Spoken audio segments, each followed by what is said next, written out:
Hello guys, welcome back to your YouTube channel S chemistry of way of success. मैं हूं आपका educator Shivam Mishra और यहाँ पे लेकर आए हैं हम आप सभी के लिए बेटा चैप्टर नंबर 2 मानव जनन ह्यूमन रिप्रोडक्शन वन शॉट पूरा खत्म कर देंगे बेटा। इससे बाहर कुछ नहीं आता और ना आपको पढ़ने की जरूरत है। आप बोर्ड एग्जाम की तैयारी कर रहे हैं ना?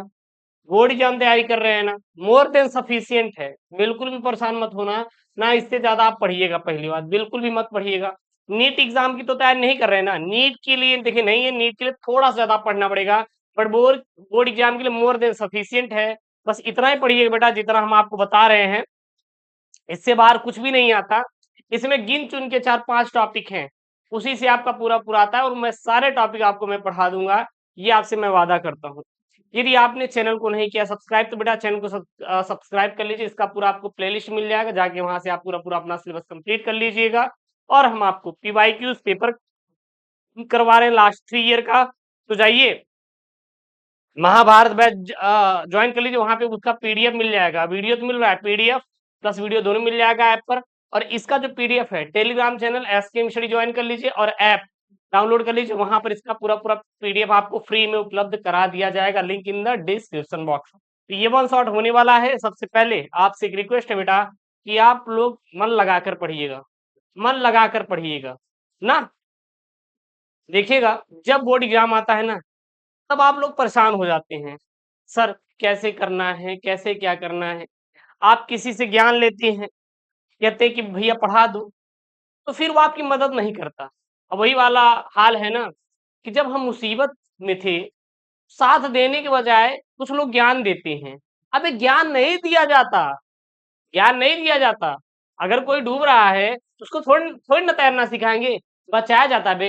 लेकिन कुछ लोगों का क्या होता है, वही हाल होता है ना कि वो क्या करते हैं, वो अगर डूब रहा है ना उसको तैरना सिखाते हैं, भाई तैर ऐसे तैर, अबे निकाल उसको, नहीं तो निपट जाएगा बेचारा। अपने समाज में बहुत सारी चीजें हैं, इसलिए बेटा मेहनत करो। आपके माँ बाप आपको पढ़ा रहे हैं, आपके माँ बाप आपको पैसे दे रहे हैं, उस पैसे की वैल्यू करिए भाई, करिए, जमकर पढ़िए सर, मन लगाकर पढ़िए। नहीं तो बोर्ड के टाइम कोई साथ देने नहीं आएगा, सब ज्ञान ही देंगे, ऐसे कर लो वैसे कर लो। अरे 4 अक्षर पढ़ा दो ना कि भैया ऐसे पढ़ ले, ऐसे हो जाएगा ना, ज्ञान देंगे सिर्फ। समझा रहा है ना भाई? मेहनत कर लो मेरे साथ, एक भी टॉपिक बेटा छूटेगा नहीं, ये मैं चैलेंज करता हूँ, पिछले 10 सालों का एक्सपीरियंस हो है तगड़ा। और सारी चीजों से निकल जाओ बेटा। आप लोग चीजों के चक्कर ना पड़िए, ना सोशल मीडिया के चक्कर पड़िए, ना किसी और चक्कर पड़िए।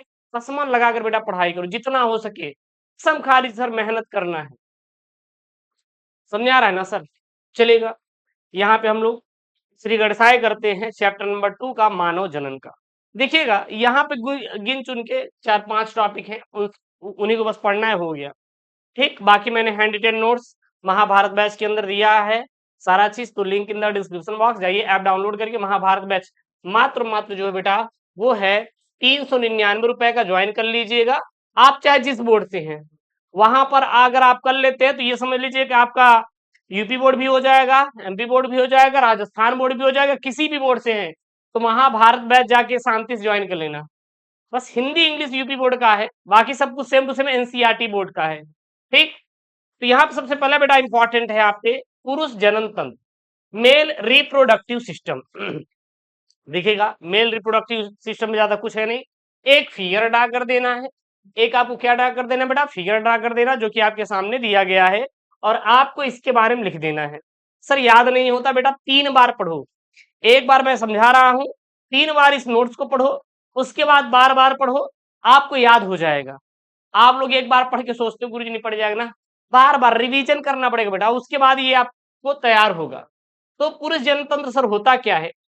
पुरुष जनतंत्र का मुख्य कार्य होता है शुक्राणु, बोले तो स्पर्म और पुरुष हार्मोन्स यानी कि टेस्टोस्टेरोन का उत्पादन करना होता है।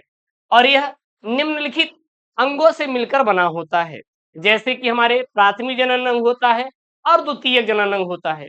वैसे तो मुख्यतः जो प्राथमिक जनन अंग होता है केवल एक होता है, वो होता है हमारा वृषण। तो देखिएगा ये बेटा हमारा क्या है, वृषण है। ये हमारा क्या है, वृषण है। जो पुरुष होता है उसमें एक जोड़ी वृषण पाया जाता है, एक लेफ्ट और एक राइट की तरफ। इसके अंदर जो है ये वृषण की संरचना की बात कर रहा है। किसका बात कर रहा है बेटा? ये वृषण की संरचना की बात कर रहा है। ये तो वृषण है पूरा पूरा, लेकिन इसके अंदर क्या है इसकी बात करें, जैसे इसमें अधिवृषण होता है, शुक्रवाहिका है, वृषण जालिका है और वृषण पालिका है। तो वृषण के अंदर कौन कौन सी संरचनाएं पाई जाती हैं? अधिवृषण, अधिवृषण, शुक्रवाहिका, वृषण जालिका और वृषण पालिका है, जिसको टेस्टिस कहते हैं, पाई जाती है। उसके बाद ये जो वृषण होता है ये किसके द्वारा जुड़ा होता है बेटा? शुक्रवाहक के द्वारा, जिसके द्वारा शुक्राणु जो है वो हमारा पेनिस से बाहर निकलता है। ठीक है ना, और ज्यादा कुछ भी नहीं है। तो सबसे पहला यहाँ पे हेडिंग डालेंगे प्राथमिक जनन अंग, किसमें? पुरुष, पुरुष जनतंत्र में। तो वृषण पुरुष के प्राथमिक जनन अंग होते हैं। अब ये वृषण क्या होता है? तो ये एक जोड़ी होते हैं जो कि उदर गुहा से बाहर वृषण कोष में स्थित होते हैं। आखिरकार ऐसा क्या होता है बेटा जिसके कारण वृषण शरीर के बाहर स्थित होता है? जो टेस्टिस होता है पुरुषों में वो बाहर शरीर के होता है, उदर गुहा के नीचे, ताकि वो टेम्परेचर जो स्पर्म है उसका टेम्परेचर को मेंटेन कर सके, इसीलिए वो बाहर स्थित होता है। ध्यान देना, वृषण अनेक कुंडलित नलिकाओं के बने होते हैं जिन्हें शुक्रजनन नलिकाएं कहा जाता है। शुक्रजन नलिकाओं में शुक्राणुओं का निर्माण होता है। शुक्रजन नलिकाएं वृषण जालक में खुलती हैं और वृषण जालक में 16 से 20 पतली पतली शुक्रवाहिकाएं निकलती हैं और एपिडिडाइमस में जाकर खुलती है। वृषण शुक्राणु निर्माण का कार्य करते हैं और ये विशेषकर टेस्टोस्टेरोन हार्मोन का निर्माण करते हैं जो जनन में क्या करते हैं? सहायता करते हैं। अगला यहाँ पे सहायक जनन, सहायक जनन में जैसे जो कि हेल्प करते हैं, इसमें दो चीज होती हैं। सहायक जनन में दो चीज होती है, एक सहायक नलिकाएं होती हैं और दूसरी बेटा होती हैं सहायक ग्रंथियां शामिल होती हैं। तो हमारा जो सहायक जनन अंग में दो चीजें शामिल होती हैं, एक सहायक नलिका, दूसरा सहायक ग्रंथिकाएं शामिल होती हैं। क्लियर है बेटा?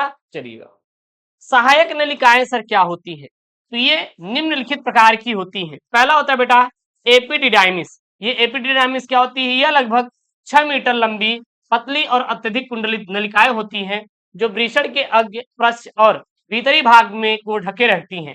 एपिडिडाइमिस में शुक्राणु संग्रहित और क्या होते हैं बेटा? परिपक्व होते हैं। शुक्रवाहिनी क्या होती है? तो एपिडिडाइमिस से एक शुक्रवाहिनी निकलकर वृषण नाल में खुली हुई उदर गुहा में प्रवेश करती है। शुक्रवाहिनी मूत्रवाहिनी के साथ फंदा बनाकर मूत्र मार्ग के अदर भाग में जाकर क्या करती है बेटा? खुलती है। ठीक है ना। उसके बाद तीसरा है स्खलन वाहिनी। तो शुक्राशय से दो छोटी पतली भित्ति वाली वाहिनियां प्रोस्टेट ग्रंथि से होकर मूत्र मार्ग में हैं और इन्हें स्खलन वाहिनियां कहती हैं।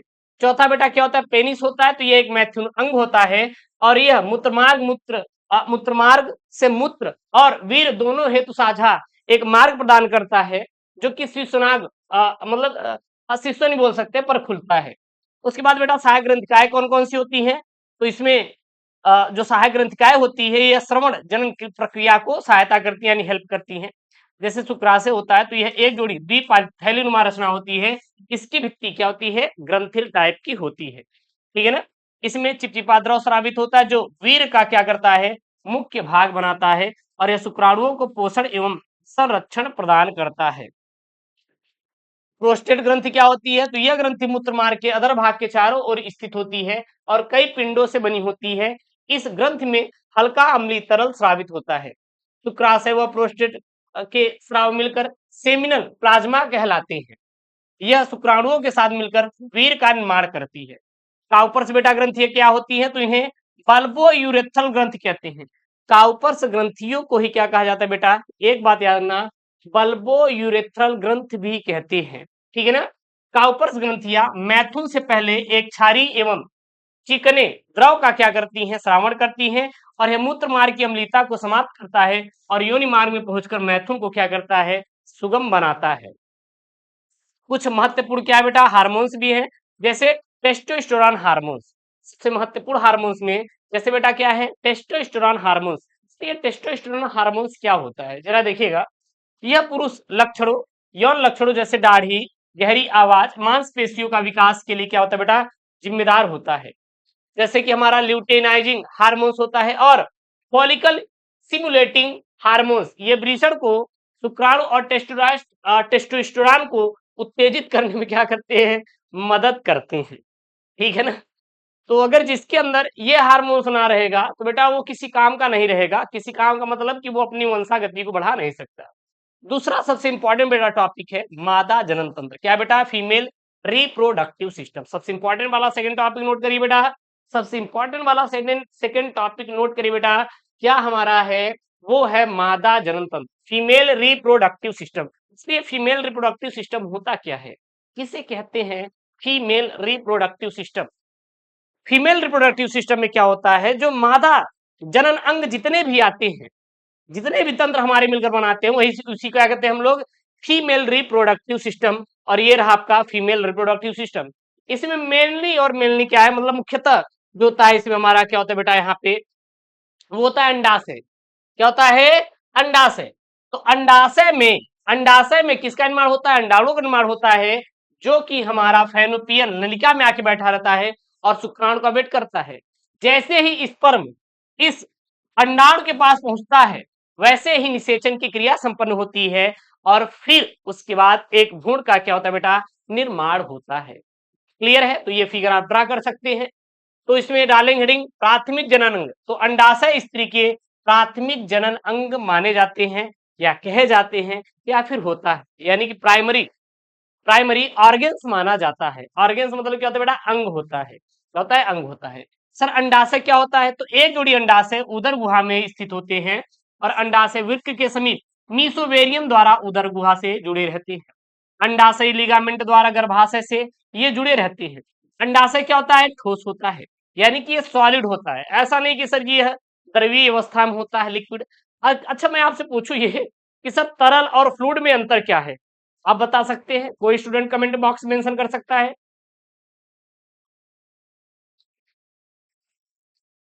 तरल और फ्लूइड में अंतर क्या होता है, आप बता सकते हैं। देखिएगा मैं आपको बता देता हूं बेटा, जो फ्लूइड होता है, फ्लूइड फ्लूइड फ्लूइड मतलब होता है बेटा तरल। क्या होता है, तरल। और एक होता है द्रव। द्रव को क्या बोलते हैं बेटा, लिक्विड बोलते हैं। तो जो फ्लूइड होता है ये दो होते हैं, एक कंप्रेसिबल, एक इनकम्प्रेसिबल। कंप्रेसिबल का मतलब ये होता है जिसको हम लोग कंप्रेस कर सकते हैं, जैसे गैस फ्लूइड है। हमारा इनकम्प्रेसिबल जैसे कि वाटर, जितने भी लिक्विड होते हैं वो क्या हमारा इनकम्प्रेसिबल में होता है। तो ये थोड़ी थोड़ी चीजें हैं, ध्यान दीजिएगा। चलिए अभी आप 12th में जब आप इंजीनियरिंग करेंगे तो वहां पे आपको चीजें बताई जाती हैं। तो उसी प्रकार क्या होता है बेटा, ठोस होता है। ठोस क्या होता है, सॉलिड क्या होता है, जो जिनका आयतन एवं आकार दोनों निश्चित होता है, उसे ठोस अवस्था कहते हैं। अंडाशय की सतह पर छोटे छोटे दोनों दानों जैसा क्या दिखाई देता है बेटा, उभार दिखाई देता है। दानों जैसा बेटा क्या दिखाई देता है, उभार दिखाई देता है, जिन्हें ग्राफिकल पुटिकाएं कहते हैं। देखिए यहाँ पे दाने जैसा क्या दिखाई दे बेटा, उभार दिखाई देता है, और इन्हें क्या कहते हैं, ग्राफिकल पुटिकाएं कहते हैं। ठीक ना। उसके बाद ग्राफिकल पुटिकाओं से क्या बनते हैं, अंडाणु, सॉरी ये यहाँ पे होते हैं, यहाँ पे ये बनाना था, इसके अंदर दिखाई देते हैं। और ग्राफिकल पुटिकाओं से बेटा क्या बनते हैं, अंडाणु बनते हैं, और पुटिका से एस्ट्रोजन और प्रोजेस्टेरोन हार्मोन्स का श्रावण होता है। मैं अगर आपसे एक प्रश्न पूछूं, आप जवाब देंगे क्या, एस्ट्रोजन और प्रोजेस्टेरोन हार्मोन्स का श्रावण किसमें होता है, तो हमेशा और हमेशा ध्यान देना, फीमेल में होता है। किसमें होता है बेटा, फीमेल में होता है, यानी कि महिलाओं में, मादाओं में होता है। ये बात हमेशा याद रखना। उसके बाद सहायक जनन अंग होते हैं। तो ये अंग जनन की प्रक्रिया में सहायता करते हैं और इसमें सहायक नलिकाएं और सहायक ग्रंथिकाएं शामिल है। सहायक नलिकाएं जैसे अंडवाहिनियां, गर्भाशय और योनि होती है। अब एक एक करके पढ़ लेंगे। सबसे पहले बेटा अंडवाहिनी, अंडवाहिनियां क्या होती हैं, तो प्रत्येक अंडवाहिनी पतली कुंडली लगभग 10 से 12 सेंटीमीटर क्या होती है बेटा, लंबी होती है, और इसके 3 भाग होते हैं। प्रारंभिक भाग जिसे फिब्री एटिट कीट कहते हैं, दूसरा मध्य भाग होता है जिसे फैलोपियन नलिका कहते हैं, तीसरा होता है अंतिम भाग जिसे इस्थिमस कहलाता है। दूसरा बेटा गर्भाशय होता है। तो दोनों ओर फैलोपियन नलिका संयुक्त होकर गर्भाशय बेटा क्या करती है, निर्माण करती है, और गर्भाशय चौड़े और थैलेनुमा आकार का होता है। इसकी भित्ति मोटी और पेशी युक्त होती है। तीसरा विजाइना है जिसको कहते हैं यौन, ये क्या होती है, तो ये लगभग 8 सेंटीमीटर लंबी नलिका रूपी पेशी क्या होती है, एक रचना होती है, और योनि मादा जनन छिद्र द्वारा शरीर के बाहर खुलती है। योनि को हम लोग क्या कहते हैं बेटा, बर्थ कैनाल के नाम से जानते हैं, जहां से बच्चे का बेटा क्या होता है? जन्म होता है। बच्चे का क्या होता है बेटा? जन्म होता है। अगला है बेटा सहायक ग्रंथिकाएं, सहायक जनन ग्रंथिकाएं। तो इन ग्रंथियों का श्रावण जनन प्रक्रिया में हेल्प करता है। जैसे स्तन ग्रंथियां होती हैं और बर्थोलेन ग्रंथियां होती है। बस इतना ही ध्यान दीजिएगा, इसके बाहर आपको नहीं पढ़ना है। क्लियर हुआ बेटा? ये दो टॉपिक यहाँ पे बेटा हमारे खत्म होते हैं और सबसे मोस्ट इंपॉर्टेंट वाले टॉपिक हैं। आप कहेंगे सर छोटा चैप्टर है, अरे भैया कुछ है ही नहीं, हम क्या अब इसमें पढ़ाएं? आपको पता है सर, हम भी बहुत पहले परेशान हुआ करते थे जब शुरू शुरू मैंने इंजीनियरिंग किया। कॉलेज में तो ठीक है पढ़ाई होती ही है, मैंने इंजीनियरिंग किया, सारी चीजें किया, फिर मैंने बायोलॉजी से पढ़ा, मैं आर्ट से पढ़ा। उसके बाद मैं यूट्यूब पे, क्योंकि था कि नहीं नहीं यार मुझे पढ़ाना है, मैं आया। तो 2-3 साल तक मैंने यूट्यूब को आप लोगों को पढ़ाया, मैंने बीच में अपनी पढ़ाई को स्किप कर दिया 3-4 साल। फिर मैं खुद की पढ़ाई करना शुरू किया। फिर मैं भी परेशान था, अरे कैसे करना है, सिलेबस कहाँ से, क्या कर रहे हैं, कैसा नहीं करे। समझ में आया बेटा कि है बहुत कुछ पढ़ने के लिए, लेकिन पढ़ना उतना है जितना आपके आ रहा है पेपर में। कोई अगर टीचर एक नोट्स लिखवा रहा है, तो अगर आप उतना नोट्स पढ़ लेते हैं बेटा, तो उससे बाहर एक भी आने वाला नहीं है। आप लोग बेफालतू परेशान होते, सर ये भी पढ़ ले, वो भी पढ़ ले, यहाँ का पढ़ ले, वहां का पढ़ ले। नहीं होने का बेटा, होना ही नहीं है परेशान, क्योंकि जितना आप ढूंढ के ला रहे हैं बेटा उतना आना है ही नहीं। सिलेक्टेड चीजें आनी है, सिलेक्टेड टॉपिक पढ़ लीजिएगा, बोर्ड में काम हो जाएगा, आप परेशान मत होइएगा। ठीक चलेगा। अगला बेटा यहाँ पे थर्ड जो टॉपिक है, सबसे इंपॉर्टेंट वाला टॉपिक है, वो बेटा क्या है? शुक्राणु, यानी कि बोले तो स्पर्म। क्या होता है बेटा स्पर्म? किसे कहते हैं स्पर्म? स्पर्म की संरचना देगा, इसकी परिभाषा देगा, कुछ भी दे देगा, कोई बात नहीं। तो नर युग्मक या नर जन्म कोशिका जिनका मुख्य कार्य मादा अंडाणु को निषेचित करना होता है, उसे क्या कहते हैं? स्पर्म कहते हैं। शुक्राणु कहा जाता है। जो शुक्राणु होता है, जो स्पर्म होता है, यह एक नर युग्मक होता है, और जिसे जन हम लोग क्या कहते हैं? नर जनन कोशिका भी कहते हैं। तो ये रहा स्पर्म की संरचना, फिगर बना दीजिएगा, पेपर में आता है। मुख्यतः स्पर्म में 3 भाग होते हैं बेटा। मुख्यतः स्पर्म में कितने भाग होते हैं? 3 भाग ही बनाइएगा, बहुत है उतना। पहला होता है शीर्ष हेड, दूसरा मध्य भाग जिसको कहते हैं पावर हाउस, जिसमें क्या होता है बेटा? माइटोकॉन्ड्रिया पाया जाता है। और जो तीसरा भाग होता है बेटा पूछ, जिसको बोलते हैं टेल बोला जाता है, जिसको क्या बोला जाता है? टेल बोला जाता है। जो ये माइटोकॉन्ड्रिया होता है बेटा, मध्य वाला भाग होता है, यह पावर हाउस का काम करता है, यह पूछ को तैरने में हेल्प करता है। और जो इसका शीर्ष वाला भाग होता है, इसमें पाया जाता है गुणसूत्र, एक्रोसोम पाया जाता है, और यही गुणसूत्र एक्स वाई होता है, जो कि अंडाणु में भेद कर जाता है और फिर वहां पे निषेचन की क्रिया संपन्न करता है। क्लियर है? तो अगर देखें तो एक परिपक्व शुक्राणु में 3 भाग बेटा पाए जाते हैं। सबसे पहला होता है हेड, यानी कि शीर्ष। यह शुक्राणु का सबसे महत्वपूर्ण भाग होता है, क्योंकि केंद्रक न्यूक्लियस होता है, जिसमें पिता के अनुवांशिक पदार्थ यानी 23 गुणसूत्र स्थित होते हैं।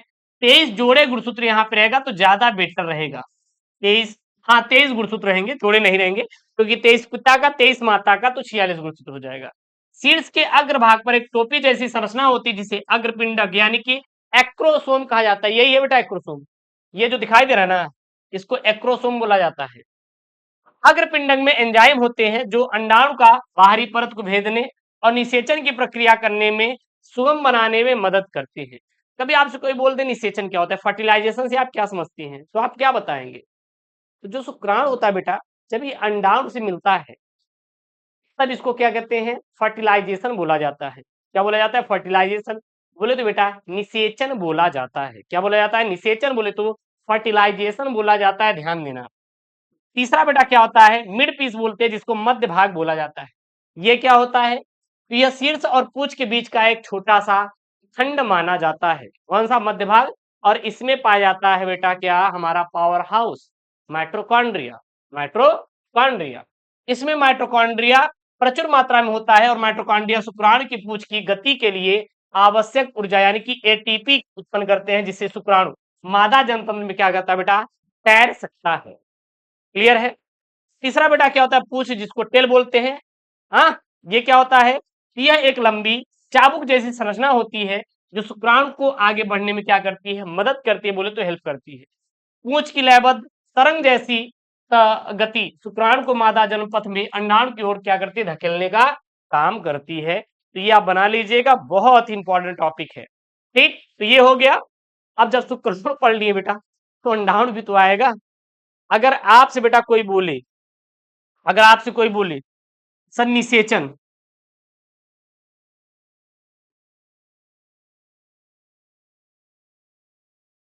निषेचन क्या होता है, तो आप सीधा उनको जवाब दीजिएगा, ए भैया क्या है भाई, क्या है, हैं? नशा हो जाता है क्या इसको? ए भैया लॉकडाउन तो नहीं लग गया, कोरोना खा गया इसको। क्या हो गया इसको भाई?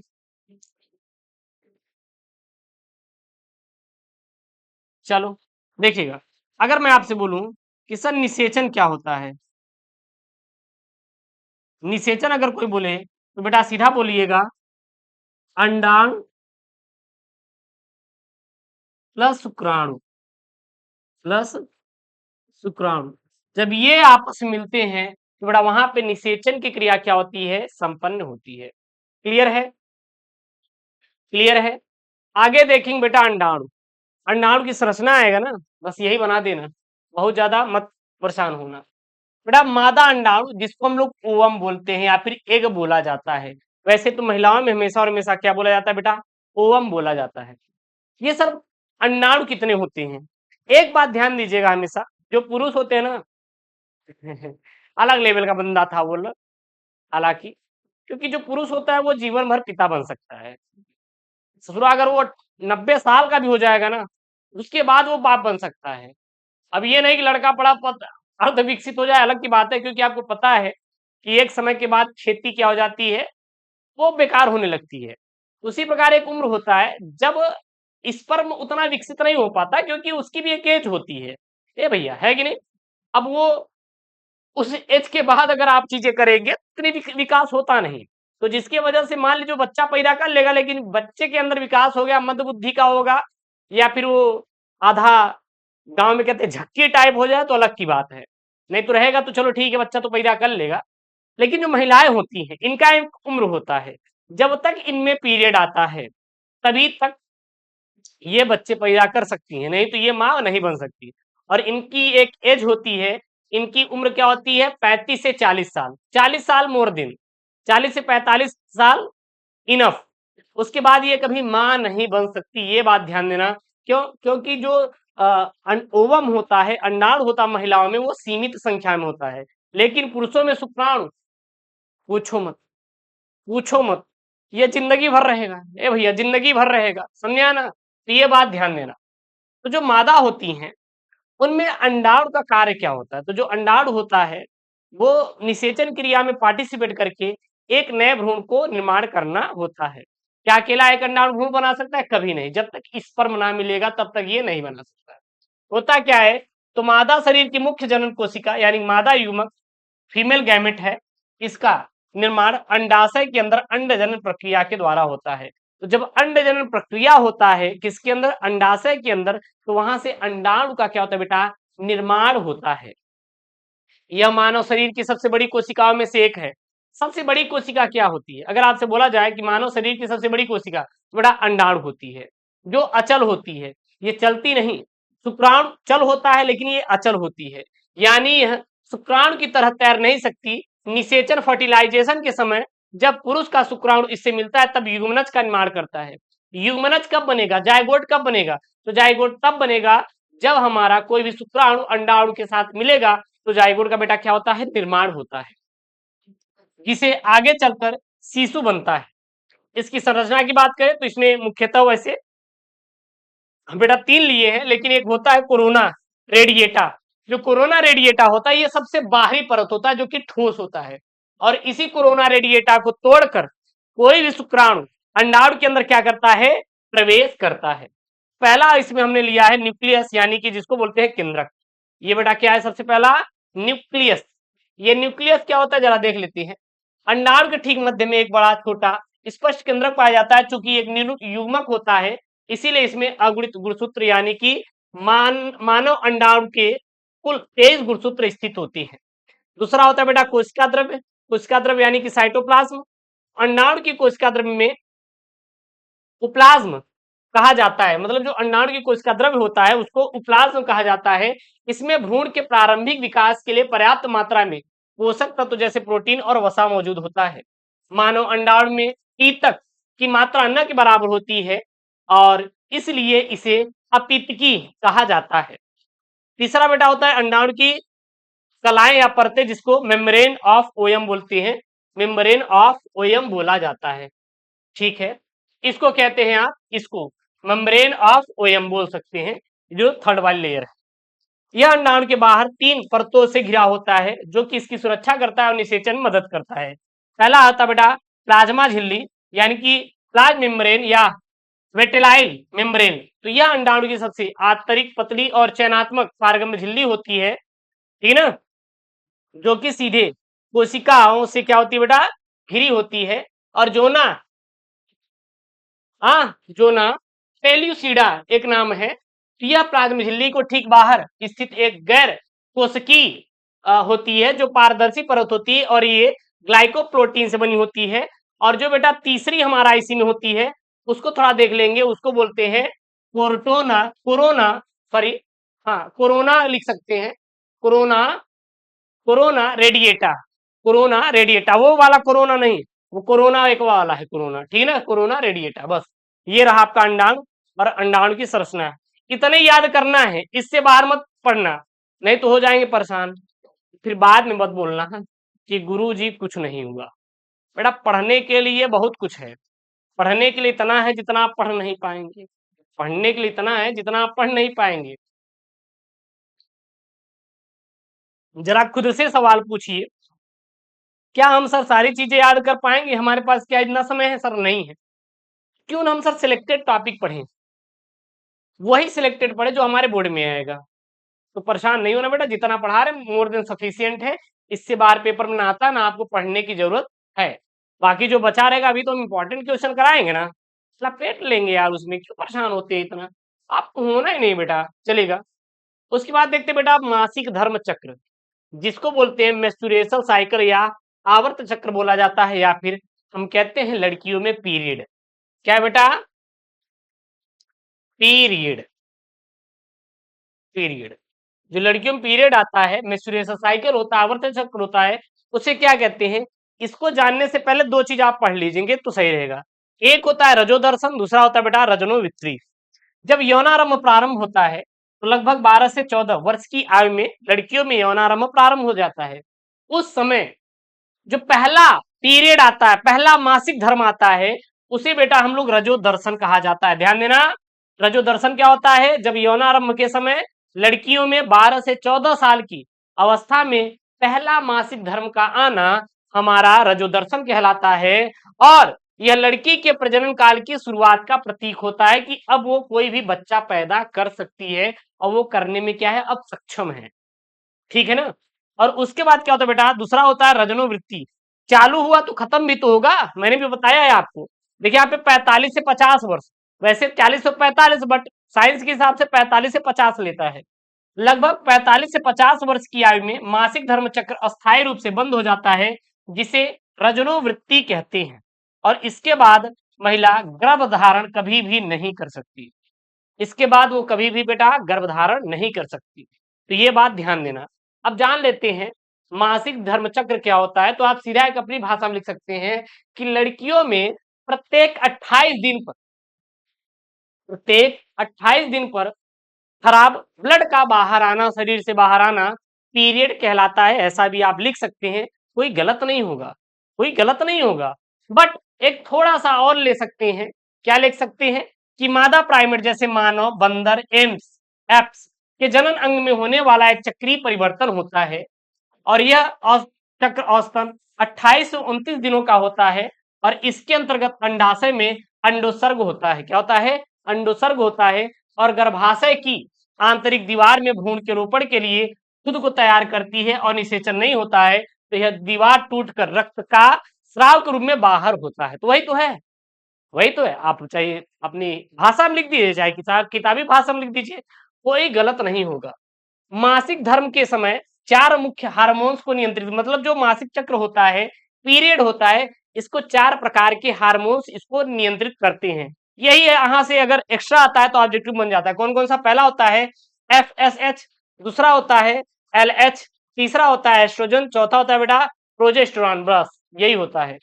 तो जो एफएसएच होता है यह पुष्पों को विकसित करता है। एलएच ल्यूटिनाइजिंग हार्मोन्स, ये क्या होता है? यह अंडोत्सर्ग यानी 14वें दिन के लिए जिम्मेदार होता है। और एस्ट्रोजन एंडोमेट्रियम का पुनर्निर्माण करता है। और प्रोजेस्टेरॉन जो होता है गर्भावस्था या एंडोमेट्रियम को बनाए रखता है। और अगला आता है बेटा अपरा, ये भी एक इसमें इंपॉर्टेंट टॉपिक है अपरा। प्लेसेंटा क्या होता है?